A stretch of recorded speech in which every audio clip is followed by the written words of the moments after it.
Hey guys, welcome in. Today, Tammy and I wanted to discuss, since it is the season, healthy weight loss and what the standards for that were, and a few other like quick tips to kind of help you along this holiday season. Tammy, you got anything before we get rolling? No, just that I think healthy weight loss is an important topic and one that I get questioned about, because I've not necessarily been trying to lose weight, but I have been losing weight because of the way we've been adjusting my diet. So good, we'll have good Right, tips. right. Yeah, interestingly enough, with yours, I think what are we attributing all this to? Like a big part of it is we finally have really gotten the hang of the food sensitivity thing with you. Your tracking has been on point for a long time with your consistency. Would you agree with that? Absolutely. And with that, with the food sensitivities and um, learning what works for me, what doesn't work for me. The I think one of my biggest things that I've been implementing is less processed foods. Yes, absolutely. That makes a huge difference. I would say like we can probably chalk that up to like number one as weight loss tips, like to help you like this new year. So cutting out processed foods. And this will kind of segue into um, another recommendation that we have, which is meal sequencing. But processed foods are generally high in simple sugars or carbohydrates and fats. When you're eating foods that are high in carbohydrates and processed fats, your body can just pretty much readily store fats.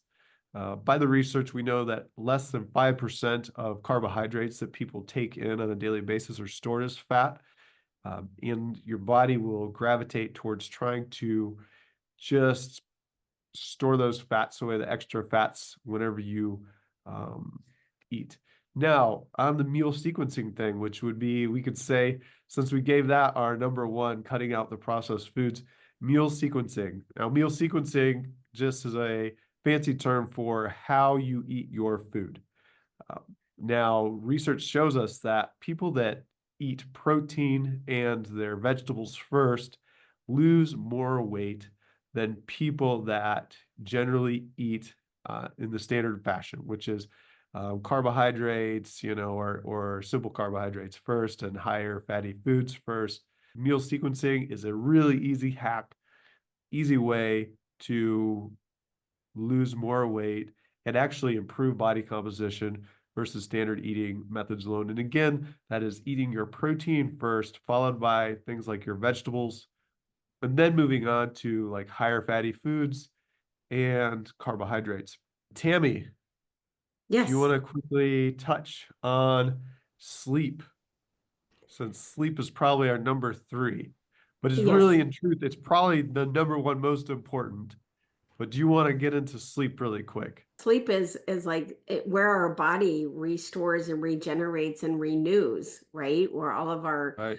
cells are able to build and thrive and replenish. We're able to replenish our whole bodies while we sleep. And if we can get 6, 7, 8 hours of sleep consistently every night, then that's best for our bodies. 4 or 5 hours, not so much. But yeah, we need good solid sleep. And when we get there, then we feel so much better. We can wake up refreshed and renewed and energized. I'm going to segue that with some research. They found that when they studied people that got 6 to 7 hours of sleep versus people that got 7 or more hours of sleep, the people in the group that got 8 hours more and more sleep lost 50% more body fat than the group of people that would get like, 7, 6 hours and less. So, sleep is extremely important. If weight loss is your goal, sleep is huge. Not only does it like have huge impacts on like things like improving health outcomes later in life and reducing things like dementia and Alzheimer's. So sleep is massive. Um, One thing we didn't get into, and I can handle this, which is protein and veggie thermogenesis. That's another easy hack. Again, like, as far as like this holiday season, coming out of it, New Year's, where you don't have to completely overhaul your eating. It's just, or add a bunch of exercise in, but it's an excellent way, an excellent tool to help you lose more weight and do it in a more healthy way. So when I say protein and vegetable thermogenesis, or basically the thermogenic effects of food, what I'm talking about is the amount of energy that your body requires to break that food down. And so protein, especially solid proteins, we're not talking about whey proteins, stuff like that are already broken down and then you're just making them shake. We're talking about solid proteins like meats and beans and things like, Greek yogurt. I can't talk.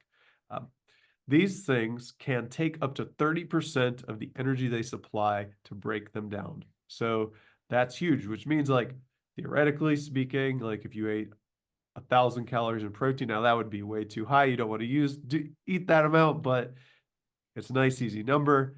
300 of those calories could come from like things like your body fat, where you don't have to necessarily do extra activity to break those down. And now that doesn't sound like a lot, but 300 calories is walking for an hour for a lot of us. So that's a lot of extra activity that doesn't necessarily need to happen just by, including more healthy protein in your diet. And the other one is vegetables. Vegetables consume about 10% of the calories that they supply to break down on the high end. So generally, like, we're going to see 5 to 8%, but it can be as high as 10% again by the research. The next one, since we got into these, and Tammy, Tammy is a pro at this, is trackers and tracking. So Tammy, you want to handle that one? Yeah, so as we've discussed before, there's, online tracking programs that you can use. Many of us probably already have them if we're using smartwatches. A lot of the smartwatches have that capability built in Yes. to their programs, but there's other ones out there. And all you have to do is really every time you're eating, or if you want to pre-plan your meal for the day, you can enter in. Chris is on me about this one a lot. Go ahead and put in what you think you're going to eat all day, and then it's easier to adjust it as you move through your day rather than having to sit down and lump everything together and, oh my gosh, what did I eat here and what did I eat there? But meal tracking, and if you don't want to use an electronic device to do that, by all means, handwrite it. Use your journaling, go back pen to paper, or even keep track on the computer or your tablet. Whatever is easiest and best for you. Just consistency is the number one key. Tracking's definitely a valuable tool. It'll help you pay more attention to your labels, the foods that you're eating, and through it you can learn more about like protein and fats and carbohydrates. So there's a lot of like health benefits that can be seen from taking that time to track your food by whatever means necessary, and learning those nutrition labels on the back of your food. It's valuable. It's extremely valuable in the standpoint that you may think you're eating X number of calories in a day, but when you start tracking, then you can see whether you're over or under that, and then by how much, so that, as you get through your day, if you've already put it in at the beginning of the day, you can see what you need to increase. Or the inverse of that is, if you put everything in and you see that you're way over, maybe you can adjust and remove a couple of things so that you're not always overeating and helping to Absolutely. stay in line. Yeah, and absolutely. Like, for some people, the problem isn't necessarily overeating, but it's actually undereating. So, interesting studies have shown that people, when they underate and they return to a normal diet, gained weight after just returning back to a normal diet. These people were overeating. The issue with them was actually undereating, and they were undereating too frequently, and their body responded by slowing the metabolism and storing more body fat.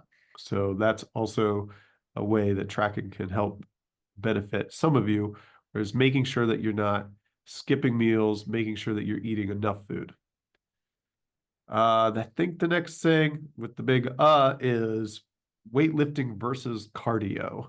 Research has shown us that while weightlifting, when done successively and consistently for a while, helps restore people's metabolism. So it helps restore like lean muscle tissue, and lean muscle tissue burns a lot more calories than, say, body fat. Now, when weight loss alone is considered, yes, cardio in the immediate causes us to lose more weight.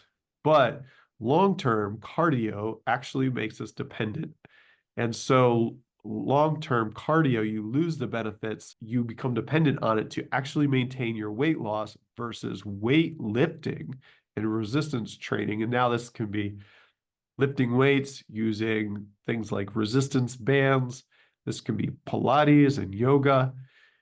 These things over time make us less dependent on doing more activity because they help restore our lean muscle tissue and they help restore our metabolism. So that's probably one of the bigger hacks in regards to activity. Try to make sure that at the very least you're doing an equal amount of cardio and resistance training and not dependent solely on cardio for your weight loss goals this holiday season. And So, beyond.